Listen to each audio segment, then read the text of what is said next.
Alors, nous avons la chance aujourd'hui d'accueillir Céline Corneau. Céline Corneau qui travaille chez Microsoft, qui s'occupe de tout le skilling IA au niveau France et qui va nous raconter d'ailleurs mieux que moi ce qu'elle fait aujourd'hui. Et surtout, elle va nous raconter comment on utilise l'IA, non seulement chez Microsoft, mais aussi chez tous les nombreux clients qu'ils peuvent avoir. Céline, merci d'être avec nous ce soir et bienvenue dans Talent Augmenté.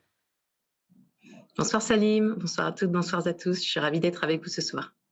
On est ravis de t'avoir avec nous. Et donc, je parlais à l'instant de Bill Gates et on disait à quel point maintenant même Bill Gates utilise très souvent l'IA. Mais avant de parler de Bill Gates et de l'IA et de Teams et de Copilot, qu'est-ce que tu fais chez Microsoft? Eh bien, j'orchestre pour la filiale française de Microsoft un plan de compétences en intelligence artificielle. C'est comment sensibiliser le plus grand nombre sur la compréhension de l'IA, sa diffusion, son adoption, avec une ambition forte, celle d'accompagner 1 million de Françaises et de Français sur ce sujet d'ici 2027. Waouh, 1 million, ça fait beaucoup. Mais gardons ça dans le coin de notre tête parce qu'on reviendra sur ce grand plan national.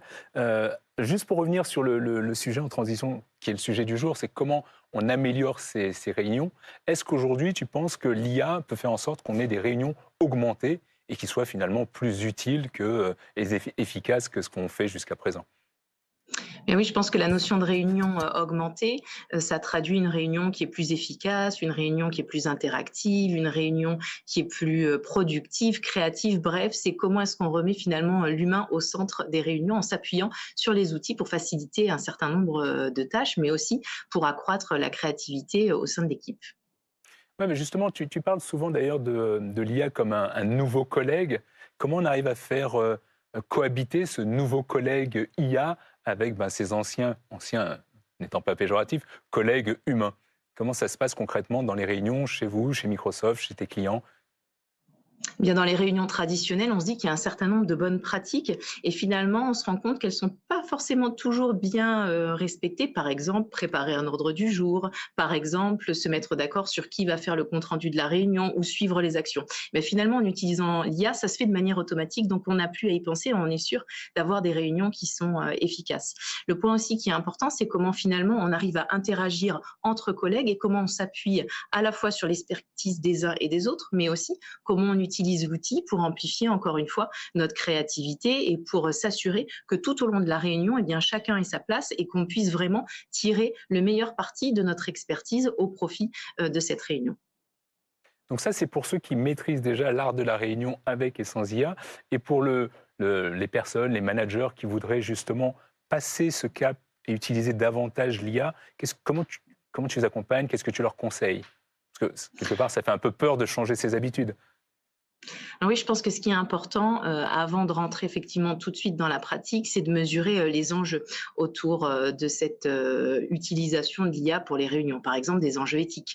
Est-ce que l'ensemble de l'équipe est d'accord ou pas pour enregistrer cette réunion et en faire un résumé automatique? De prendre aussi en considération les enjeux de confidentialité des données. Est-ce qu'on est sûr qu'on travaille dans un environnement qui est sécurisé? Surtout lorsqu'on échange des données, qui sont confidentielles. Donc ça, c'est vraiment pour poser, le contexte. Ensuite, c'est commencer par des cas d'usage qui sont simples. On l'a dit, par exemple, résumer automatiquement une réunion.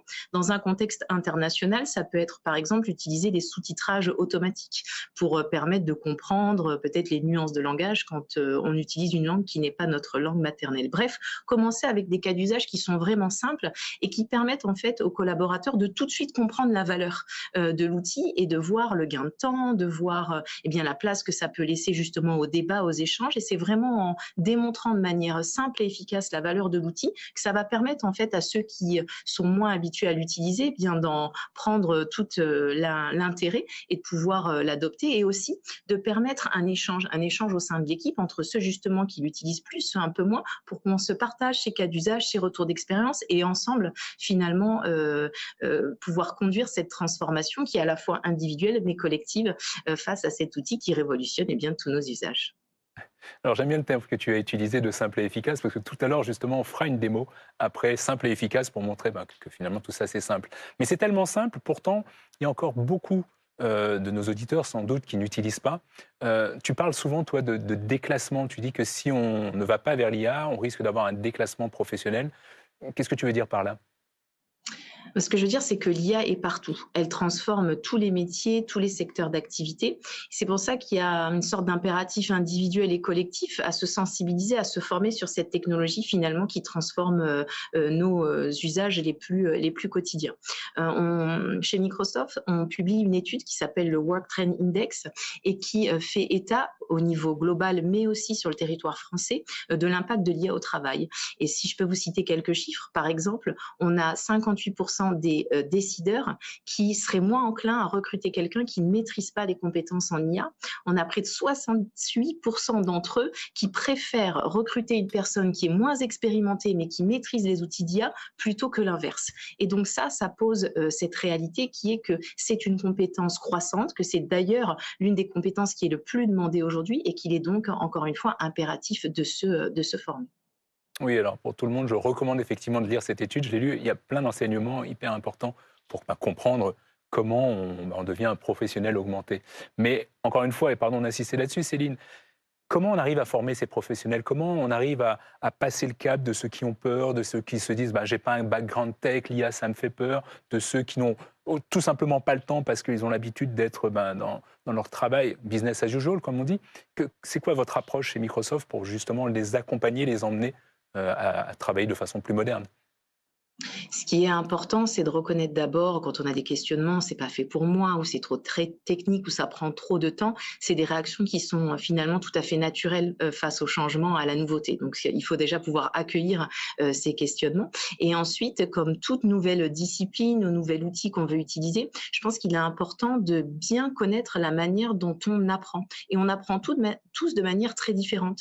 Il y a des personnes qui sont plus sensibles aux podcasts, d'autres qui préfèrent lire des articles, visionner des vidéos ou bien apprendre entre pairs. Et donc, c'est déjà important de bien comprendre comment on apprend pour s'assurer finalement que cet apprentissage, ce nouvel apprentissage, il soit efficace. Ensuite, dans les choses qui sont importantes autour de l'IA, c'est d'abord, bien sûr, les apports théoriques. Qu'est-ce que c'est? Qu'est-ce que c'est que l'IA? Et surtout, qu'est-ce que ce n'est pas?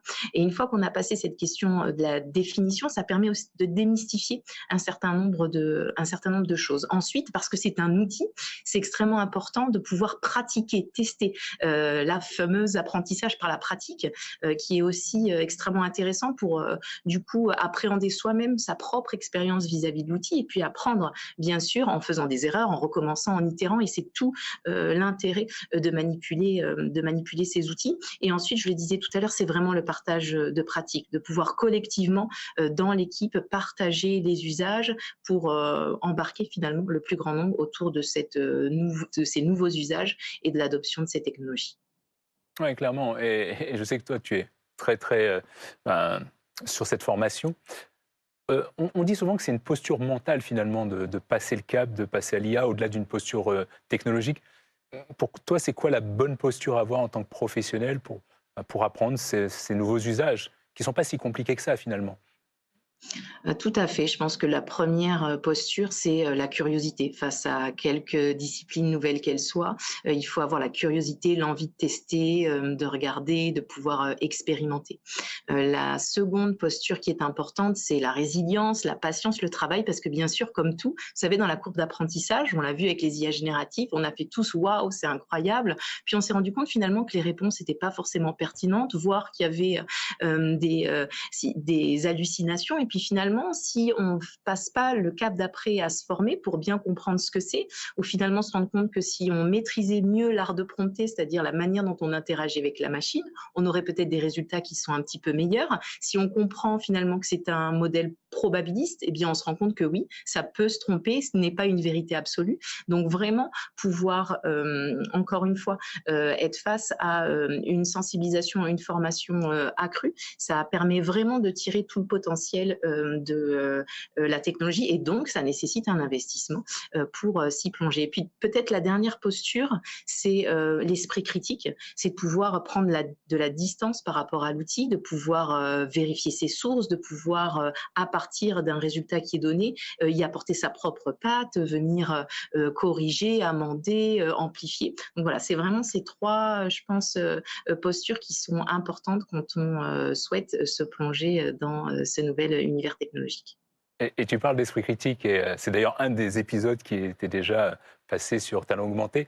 Dernière question, en 10 secondes, allez, en 20 secondes, comment on forme 1 million de personnes? Euh, ça paraît gigantesque comme tâche. Comment vous faites ça? Eh bien, la première chose qu'on fait, c'est, on en a parlé tout à l'heure, des études pour comprendre un petit peu les enjeux, comment le marché réagit à cette nouvelle technologie, quel impact sur les métiers, sur les industries. Donc, c'est s'outiller d'études concrètes sur le sujet. Le second, c'est de produire des ressources qui vont être agnostiques pour appréhender, encore une fois, qu'est-ce que c'est que l'IA, qu'est-ce que ce n'est pas, la possibilité d'apprendre justement à prompter, donc comment est-ce qu'on interagit avec la machine, la possibilité d'identifier des cas d'usage, qu'on soit une entreprise, qu'on soit une association, qu'on soit une institution. Donc voilà, pouvoir aussi avoir des ressources qui sont différenciées selon les secteurs d'activité. Et puis surtout, c'est s'appuyer sur ceux qui forment, c'est-à-dire, ou ceux qui informent d'ailleurs, que ça soit le monde industriel, les enseignants, les médias, les formateurs. C'est vraiment comment est-ce qu'on s'appuie sur tout un écosystème dont le métier est de former pour leur permettre de mettre à disposition les bonnes ressources, de mobiliser leur capacité de toucher le plus grand nombre. Et c'est avec cet effet là domino, de mettre les bonnes ressources à disposition de ceux qui peuvent diffuser, qu'on arrive à cet élan et à cet impact collectif. Et on sent vraiment la passion quand tu en parles, et c'est ce qu'on aime chez toi. Donc, encore une fois, un énorme merci d'avoir pris le temps pour nous éduquer et nous expliquer comment vous gériez les meetings et les réunions, aussi bien chez Microsoft, mais pour vos clients, et surtout comment vous formez tous ces professionnels à l'IA. Je pense que c'est, encore une fois, merci, et puis merci pour tout ce que vous faites, parce que c'est remarquable, et on a besoin d'embarquer tout le monde dans cette grande aventure. Encore une fois, merci beaucoup Céline, et à très bientôt.